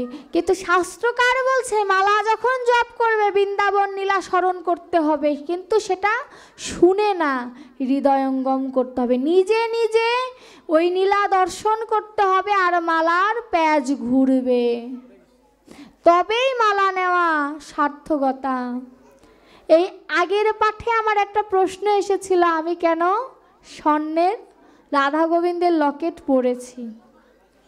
এই প্রশ্নটা আমাকে অনেকেই করে যে স্বর্ণের মধ্যে কলির প্রভাব আছে, স্বর্ণ ত্যাগ করাই উত্তম। আমি বলছি না যে স্বর্ণ পরা উত্তম, এটা আমি বলছি না, আমি আমার ব্যাখ্যা দিচ্ছি, আমি শাস্ত্রের ব্যাখ্যা দিচ্ছি না, শাস্ত্র থেকে যেটুক পেয়েছি আমি সেটা বলছি। অর্থ ছাড়া কোনোদিন বৈষ্ণব সেবা হয়? অর্থ কিসের প্রতীক? ঐশ্বর্যের প্রতীক। কিন্তু ঐশ্বর্যটা কখন মাধুর্যের রূপ নেয়? যখন ওই ঐশ্বর্য আমি ভক্তের সেবায় লাগাই, তখন সেটা মাধুর্যে পরিণত হয়। তদ্রূপ স্বর্ণের মধ্যে কার ছবি আঁকা? রাধা গোবিন্দের। রাধা গোবিন্দ যদি মাধুর্যের প্রতীক থাকে, তখন সোনা কি আর ঐশ্বর্য থাকতে পারে? আমি তো এখানে ABCD লেখি নাই, আমি রাধা গোবিন্দেরই একটি বিগ্রহ এঁকে এটা ধারণ করেছি। আমি বলছি না এটা ধারণ করা ভালো বা খারাপ, আমার ভালো লাগে তাই আমি পড়ি। কিন্তু আমি এটা বলছি, যেখানে আমার রাধা গোবিন্দের চিত্র আঁকা আছে, এটার মধ্যে কলির প্রবেশ করার এত সাহস নাই। আমি রাধা গোবিন্দ বাদে আমি যদি স্বর্ণের চেন পরতাম, তাহলে তার ভিতরে কলির ঢোকার অধিকার ছিল। এখানে আমি এইটুকুই বলবো, অর্থ যদি ঐশ্বর্যের প্রতীক হওয়ার পরেও যদি ভক্ত সেবায় লেগে যদি তা মাধুর্যে পরিণত হয়, তাহলে আমার রাধা গোবিন্দও মাধুর্যের প্রতীক। তা যদি আমি স্বর্ণের মধ্যে আঁকি, সেই সোনা কি ঐশ্বর্য আর থাকে? এই ভিডিওটা অনেকেই দেখবে, আমি ভক্ত সমাজেই প্রশ্ন রেখে গেলাম। যুক্তি সহ যদি কেউ উদাহরণ দেয়, আমি এটা খুলে ফেলব। এই যুক্তির বিপরীতে যদি কোনো যুক্তি সে দিতে পারে, কারণ আমি বিল্বমঙ্গলজির সামনেও গিয়েছি, গোপীনাথজির সামনেও গিয়েছি। না, গোপীনাথজির সামনে যাওয়া হয়নি, তার ভিডিও শুনেছি। বিল্বমঙ্গলজির সামনে গিয়েছি, সে এটা দেখেও আমাকে কিছু বলেনি, বললে হয়তো বা তখনই খুলে ফেলতাম। তো এখানে যেহেতু অনেক ইউটিউবার আছে, তাদের কাছে আমি প্রশ্নটা রেখে গেলাম, তারা কোনো যুক্তি দিলে সাথে সাথেই খুলে ফেলবো। আর এটা আমার গোপীনাথজির একেবারে সন্তান স্বরূপ এই প্রশ্নটা করবে, আমি জানি, তাই না? এর কাছ থেকে আমি উত্তরটা পেয়ে যাব। যাই হোক, জপের থলিটা বাবা সকলেই জপ করবে, কিন্তু আমরা যেমন দীক্ষা নেই, তদ্রূপ মালাটাও বাজার থেকে কিনে এনে জপ করা শুরু করে দিলাম, এটাকে কিন্তু জপের বিধান বলে না। জপের মালাটাও গুরুদেবের কাছ থেকে নিতে হয়, জপের মালাটাও প্রসাদী করতে হয়, শুদ্ধিকরণ আছে জপের মালার। জপের মালার শুদ্ধিকরণ করে কাউকে গুরুতে আশ্রয় করে তার কাছ থেকে জপ শিখে নিতে হয়। বলবেন আমি বই পুস্তকে শিখেছি, বই পুস্তকে সবই লেখা আছে, দীক্ষামন্ত্রও লেখা আছে, তারপরও গুরুদেবের কাছে কেন যেতে হয়? কারণ গুরুদেব ভজন শিখিয়ে না দিলে ভজনের রাস্তা জানা সত্ত্বেও গোলমাল পেকে যাবে। এর জন্যই গুরুদেবের কাছে যেতে হয়। গোপনে কিছু আছে বলেই গুরুদেব গোপনেই দেয়, প্রকাশেই যদি থাকতো তাহলে তা প্রকাশেই দিত। আমরা অনেকে বলি গুরুদেবের প্রয়োজনীয়তা কি? রামকৃষ্ণ পরমহংসদেবকে তার এক শিষ্য, স্বামী বিবেকানন্দ নয়, আরেক এক শিষ্য জিজ্ঞাসা করেছিল যে গুরুদেব কেন প্রয়োজন? তো রামকৃষ্ণ পরমহংসদেব বলেছিল, উনুন থেকে একটু আগুন নিয়ে আয়। উনুন মানে বোঝেন তো? চুলা। চুলা থেকে একটু আগুন নিয়ে আয়। রামকৃষ্ণ পরমহংসদেব বলে, আমি জিজ্ঞেস করলাম গুরুদেবের কি প্রয়োজন, তুমি আমায় বললে আগুন নিয়ে আসতে। বলছে নিয়ে আয়। তখন উনুন থেকে কাঠে আগুন ধরেছিল, সেই আগুনটা নিয়ে এসেছে। নিয়ে আসা মাত্র রামকৃষ্ণ পরমহংসদেব জিজ্ঞাসা করলেন, আমি তোকে আগুন নিয়ে আসতে বললাম, তুই কাঠটা কেন নিয়ে আসলি? তখন ওই শিষ্য বলছে, তুমি কি পাগল হয়ে গেছো? আগুন কি হাতে করে আনা যায়? মাধ্যমের প্রয়োজন আছে, তো মাধ্যম ছাড়া আগুন নিয়ে আসবো কেমন করে? তখন রামকৃষ্ণ পরমহংসদেব বলল, আরে বেটা, আমি তো বুঝেছি, তুই তো বুঝলি না। ভজন করতে গেলে একা আসা যায়, হাত পুড়ে যাবে, অর্থাৎ মায়ায় হাতটা পুড়ে যাবে। আর মাধ্যম হচ্ছে আমার গুরুদেব। গুরুদেবকে আশ্রয় করে যদি পরম ভক্তির আগুন নিয়ে আসতে পারিস, সেই আগুন যদি হৃদয়ে একবার জ্বলে ওঠে, ভজন সেদিন সার্থক হয়ে যাবে।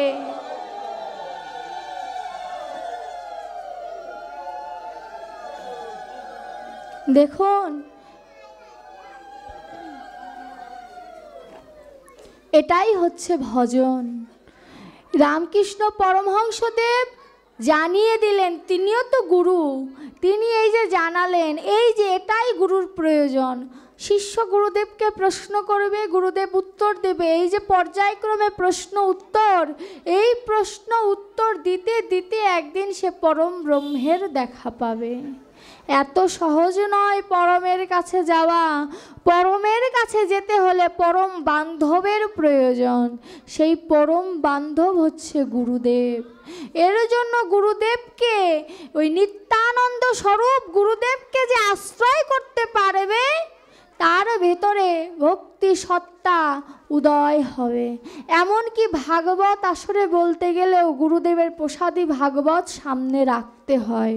তাছাড়া ভাগবত শ্রবণ আপনারা শুনলে অন্যায় হয়ে যাবে, কারণ যখন ভাগবতটা গুরুদেব প্রসাদী করে দেবে, তখনই তা শ্রবণ করানোর যোগ্যতা লাভ করে। মানুষের যেমন জন্মদিন হয় না, আমার ভাগবতেরও দুদিন আগে জন্মদিন হয়েছে। দুদিন আগে আমার 3 বছর পূরণ হয়েছে। এই ভাগবতটা আমায় আমার গুরুদেব কৃপা করে, আমার তো যোগ্যতা নেই, কৃপা করে তিনি আমায় দান করেছেন।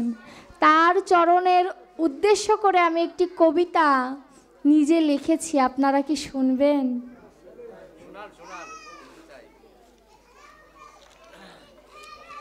কবিতা লেখা প্রায় ছেড়েই দিয়েছি, সময় পাই না।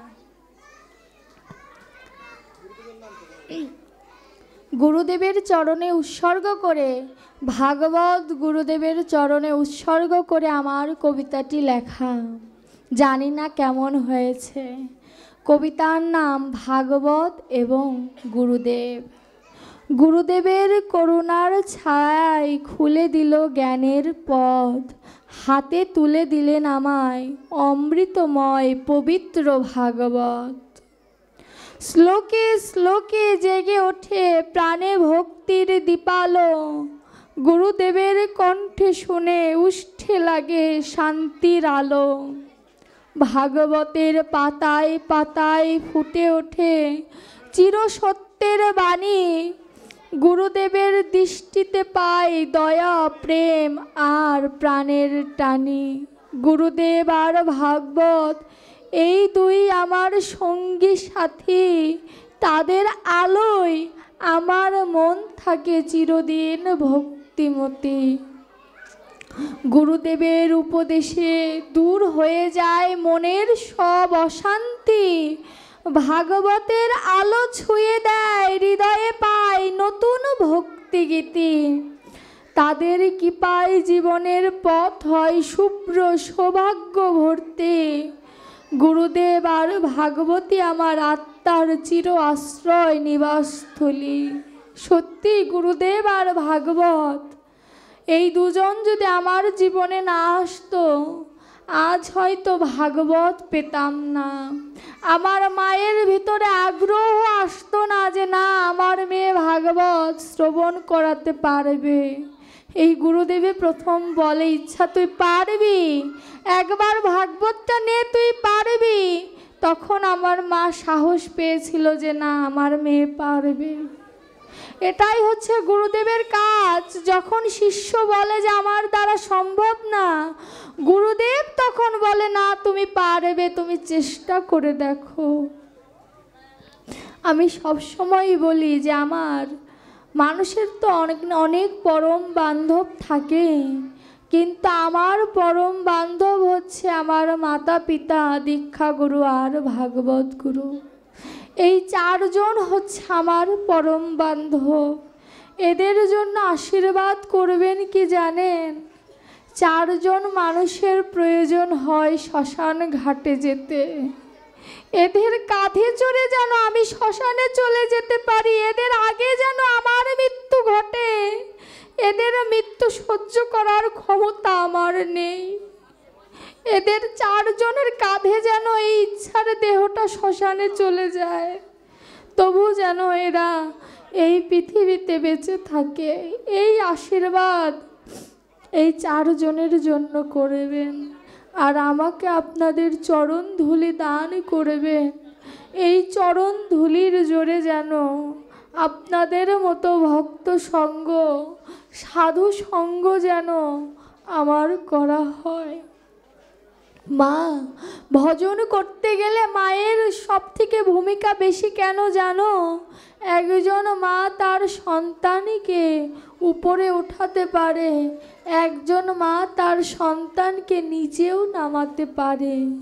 এর জন্য মায়েদের উদ্দেশ্যে আমি বলবো, নিজের সন্তানকে গীতামুখী করো, নিজের সন্তানকে কৃষ্ণ পথের পথিক করো। আজ যদি কৃষ্ণ পথের পথিক করতে পারো, যখন তোমার বয়স হয়ে যাবে তোমার সঙ্গের লাঠিটা তোমার ওই কৃষ্ণ ভক্ত, ওই রত্নই হবে। আর আজ যদি তুমি তাকে কৃষ্ণ পথের পথিক করতে না পারো, সেই সন্তান তোমায় দেখবে না। এর জন্য ভজন যদি করতে হয় তাহলে কৃষ্ণ নামের ভজন করো।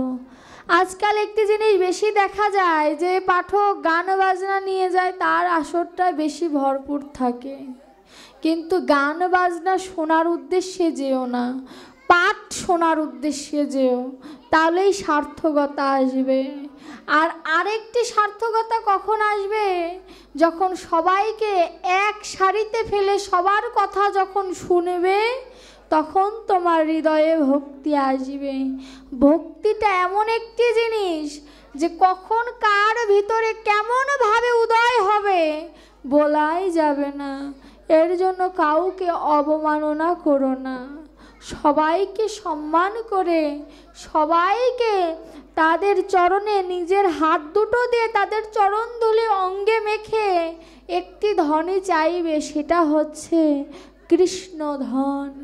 যেহেতু এখানে আমার মা দুর্গা আছে, আমরা সবাই একটু হাত উঁচু করে মা দুর্গার কাছে একটি নিবেদন করব। যাদের হাত আছে তারা একটু উঁচু করবেন। হে মা দুর্গা, তো সবাই বলবেন একটু, হে মা দুর্গা, তোমার কাছে ধন চাই না, ঐশ্বর্য চাই না, তোমার কাছে কি চাই জানো মা? আমরা যেন সবাই কৃষ্ণ ধনে ধনী হতে পারি, আর কিছু চাই না। জয় জয় রাধা গোবিন্দ প্রীতি প্রেমানন্দে গৌর হরি বল।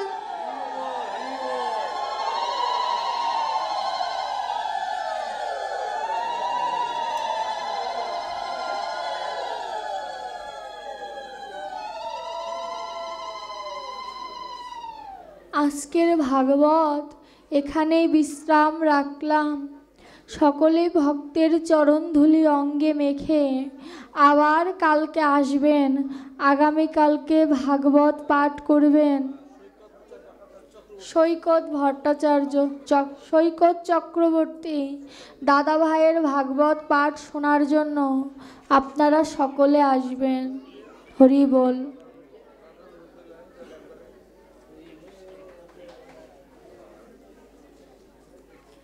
আজকে যিনি ভাগবত পাঠের আয়োজন করেছেন স্বর্গীয় বিমল হালদারের স্মরণে পুত্রগণ অটো